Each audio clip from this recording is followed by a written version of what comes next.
Greetings and welcome back to room 303, Senior English A. We are in unit number 2. We now will meet Jamaica Kincaid and her on seeing England for the first time. Let's introduce ourselves to Jamaica Kincaid and to some background information for this essay on page 199. She was born in 1949, born in Antigua in the Caribbean. She left the country at the age of 16 and moved to Scarsdale, New York to work as a domestic assistant to a wealthy family. A few years later, she moved to New York City to work at a teenage girls magazine. While there, she also began to write and to submit work to the New Yorker. She would become a staff writer for that really prestigious magazine 3 years later. Truly remarkable story. Now, this on seeing England for the first time, the background information, the island nation of Antigua and Barbuda, located in the Caribbean Sea, has a history of colonial occupation and resistance, beginning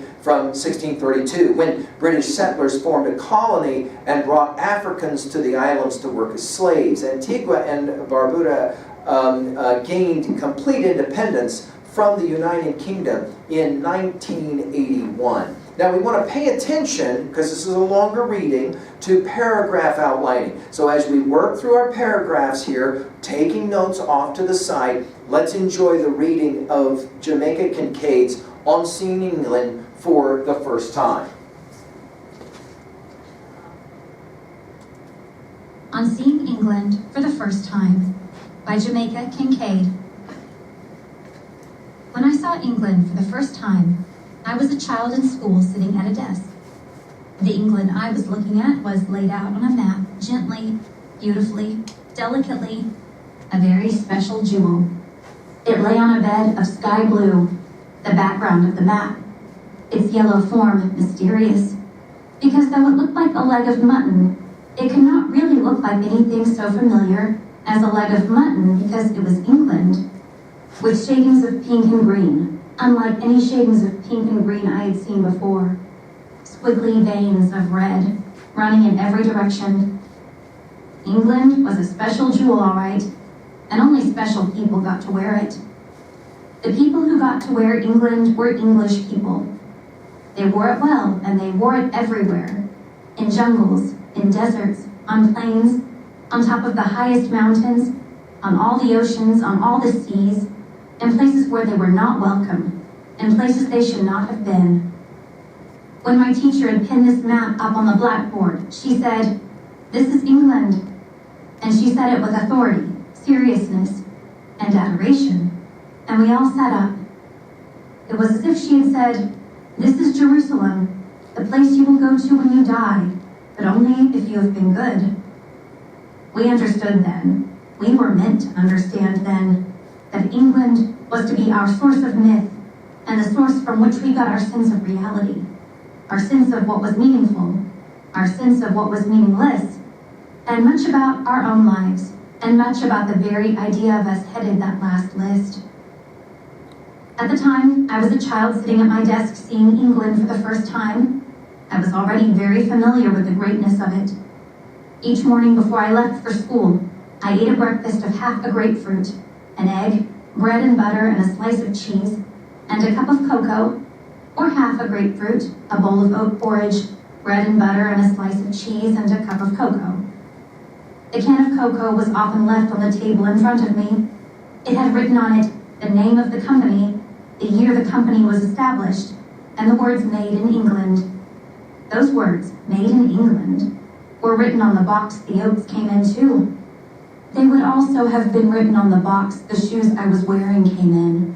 A bolt of gray linen cloth lying on the shelf of a store from which my mother had bought 3 yards to make the uniform that I was wearing had written along its edge those 3 words. The shoes I wore were made in England. So were my socks and cotton undergarments, and the satin ribbons I wore tied at the end of 2 plaits of my hair. My father, who might have sat next to me at breakfast, was a carpenter and cabinet maker. The shoes he wore to work would have been made in England, as were his khaki shirt and trousers, his underpants and undershirt, his socks and brown felt hat. Felt was not the proper material from which a hat that was expected to provide shade from the hot sun should be made. that my father must have seen and admired a picture of an Englishman wearing such a hat in England, and this picture that he saw must have been so compelling that it caused him to wear the wrong hat for a hot climate most of his long life. And this hat, a brown felt hat, became so central to his character that it was the first thing he put on in the morning as he stepped out of bed, and the last thing he took off before he stepped back into bed at night. As we sat at breakfast, a car might go by. The car, a Hillman or a Zephyr, was made in England. The very idea of the meal itself, breakfast, and its substantial quality and quantity was an idea from England. We somehow knew that in England they began the day with this meal called breakfast, and a proper breakfast was a big breakfast. No one I knew liked eating so much food so early in the day. It made us feel sleepy, tired. But this breakfast business was made in England, like almost everything else that surrounded us, the exceptions being the sea, the sky, and the air we breathed. At the time I saw this map, seeing England for the first time, I did not say to myself, so that's what it looks like. Because there was no longing in me to put a shape to those three words that ran through every part of my life, no matter how small. For me to have had such a longing would have meant that I lived in a certain atmosphere, an atmosphere in which those three words were felt as a burden. But I did not live in such an atmosphere. My father's brown felt hat would develop a hole in its crown, the lining would separate from the hat itself, and 6 weeks before he thought that he could not be seen wearing it, he was a very vain man, he would order another hat from England. And my mother taught me to eat my food in the English way. The knife in the right hand, the fork in the left, my elbows held still close to my side, the food carefully balanced on my fork, and then brought up to my mouth. When I had finally mastered it, I overheard her saying to a friend, "Did you see how nicely she can eat?" But I knew then that I enjoyed my food more when I ate it with my bare hands, and I continued to do so when she wasn't looking. And when my teacher showed us the map, she asked us to study it carefully, because no test we would ever take would be complete without this statement: draw a map of England. I did not know then that the statement, draw a map of England, was something far worse than a declaration of war. For in fact, a flat-out declaration of war would have put me on alert. And again, in fact, there was no need for war. I had long ago been conquered. I did not know then that this statement was part of a process that would result in my erasure. Not my physical erasure, but my erasure all the same. I did not know then that this statement was meant to make me feel in awe and small whenever I heard the word England. Awe at its existence, small because I was not from it. I did not know very much of anything then, certainly not what a blessing it was that I was unable to draw a map of England correctly. After that, there were many times of seeing England for the first time. I saw England in history. I knew the names of all the kings of England. I knew the names of their children, their wives, their disappointments, their triumphs, the names of people who betrayed them. I knew the dates on which they were born and the dates they died. I knew their conquests and was made to feel glad if I figured in them. I knew their defeats. I knew the details of the year 1066, the Battle of Hastings, the end of the reign of the Anglo-Saxon kings, before I knew the details of the year 1832, the year slavery was abolished.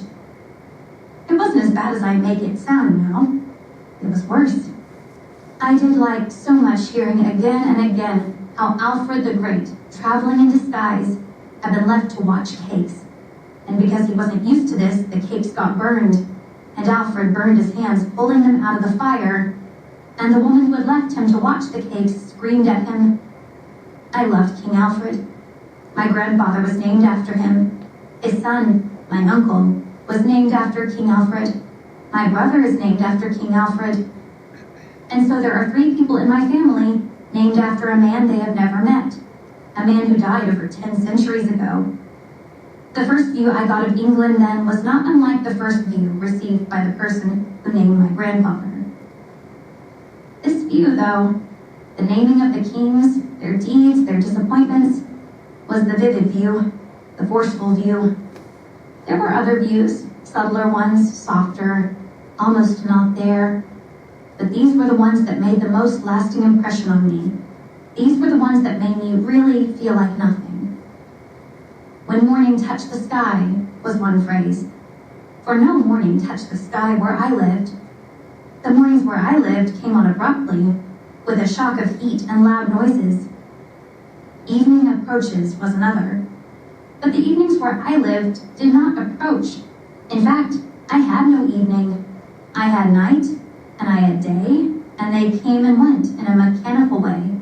On, off.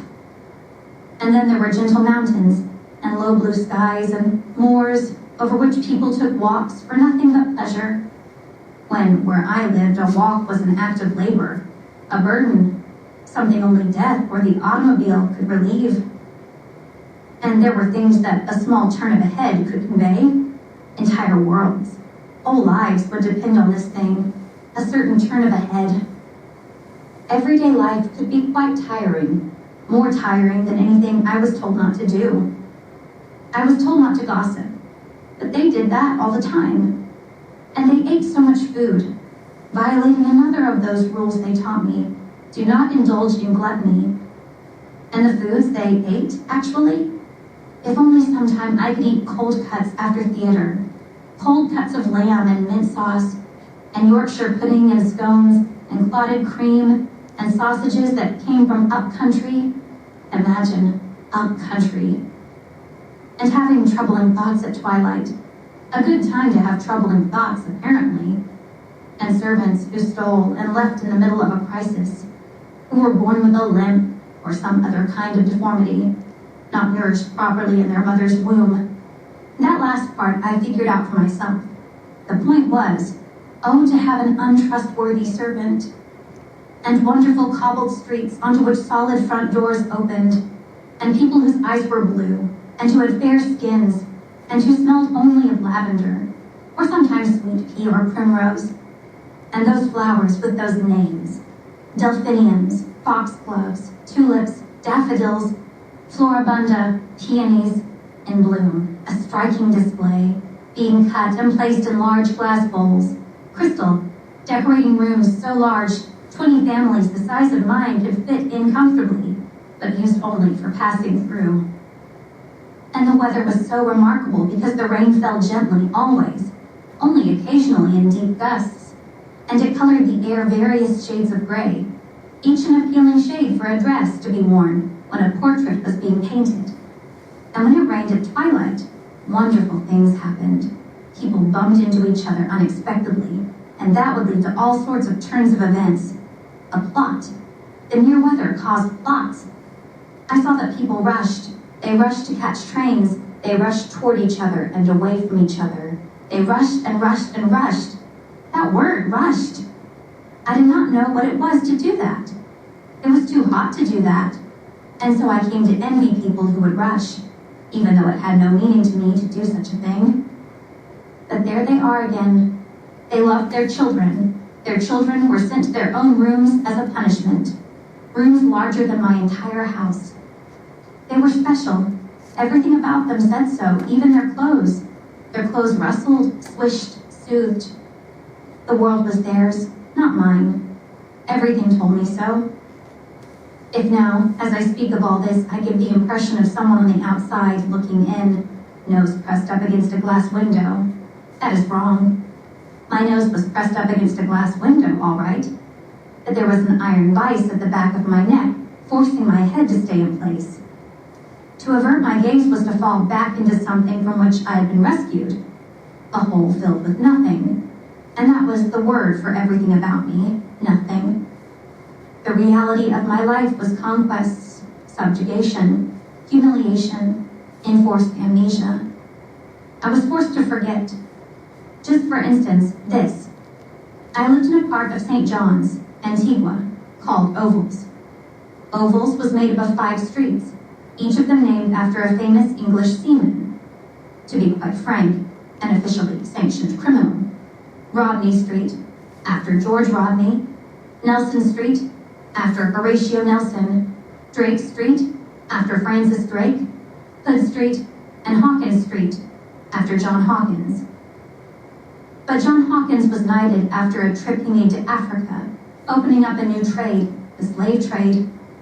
He was then entitled to wear as his crest a Negro, bound with a cord. Every single person living on Hawkins Street was descended from a slave. John Hawkins' ship, the one in which he transported the people he had bought and kidnapped, was called the Jesus. He later became the treasurer of the Royal Navy and Rear Admiral.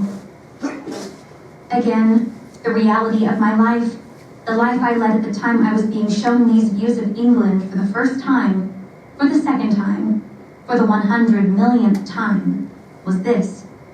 The sun shone with what sometimes seemed to be a deliberate cruelty. We must have done something to deserve that. My dresses did not rustle in the evening air as I strolled to the theater. I had no evening, I had no theater. My dresses were made of a cheap cotton, the weave of which would give way after not too many washings.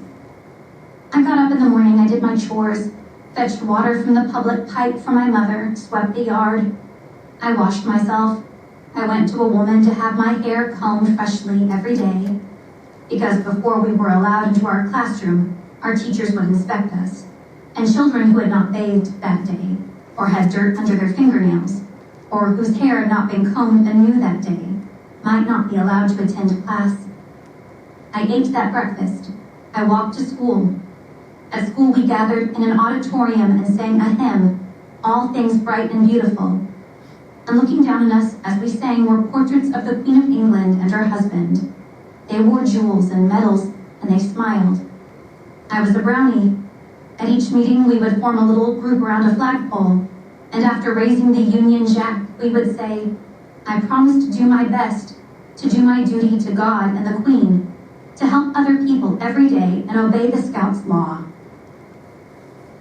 Who were these people, and why had I never seen them? I mean, really seen them, in the place where they lived. I had never been to England. No one I knew had ever been to England, or I should say, no one I knew had ever been and returned to tell me about it. All the people I knew who had gone to England had stayed there. Sometimes they left behind them their small children, never to see them again. England. I had seen England's representatives. I had seen the Governor General at the public grounds at a ceremony celebrating the Queen's birthday. I had seen an old princess, and I had seen a young princess. They had both been extremely not beautiful. But who of us would have told them that? I had never seen England, really seen it. I had only met a representative, seen a picture, read books, memorized its history. I had never set foot, my own foot, in it. The space between the idea of something and its reality is always wide and deep and dark. The longer they are kept apart, idea of thing, reality of thing, the wider the width, the deeper the depth, the thicker and darker the darkness. This space starts out empty, there is nothing in it, but it rapidly becomes filled up with obsession or desire or hatred or love. Sometimes all of these things, sometimes some of these things, sometimes only one of these things. The existence of the world, as I came to know it, was a result of this. Idea of thing over here, reality of thing way, way over there. There was Christopher Columbus, an unlikable man, an unpleasant man, a liar, and so, of course, a thief, surrounded by maps and schemes and plans. And there was the reality on the other side of that width, that depth, that darkness. He became obsessed. He became filled with desire. The hatred came later. Love was never a part of it. Eventually, his idea met the longed-for reality.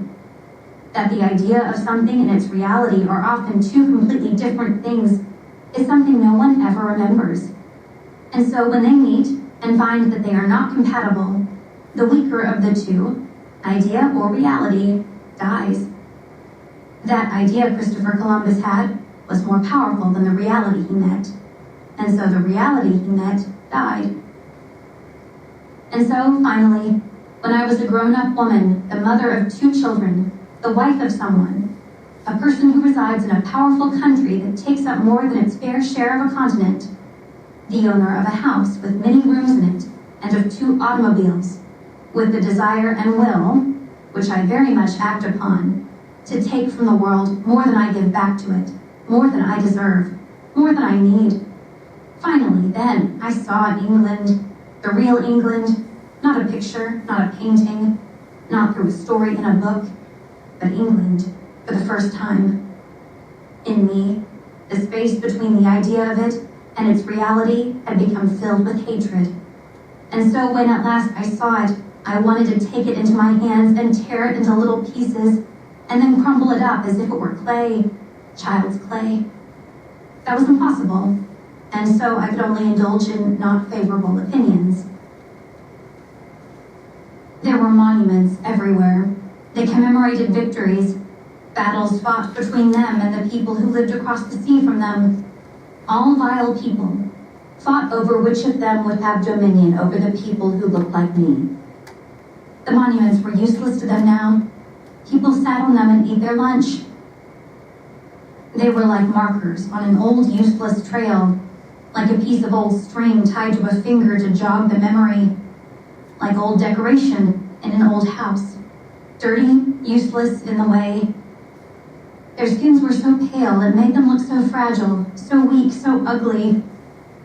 What if I had the power to simply banish them from their land, send boat after boatload of them on a voyage that, in fact, had no destination, force them to live in a place where the sun's presence was a constant? This would rid them of their pale complexion and make them look more like me, make them look more like the people I love and treasure and hold dear, and more like the people who occupy the near and far reaches of my imagination.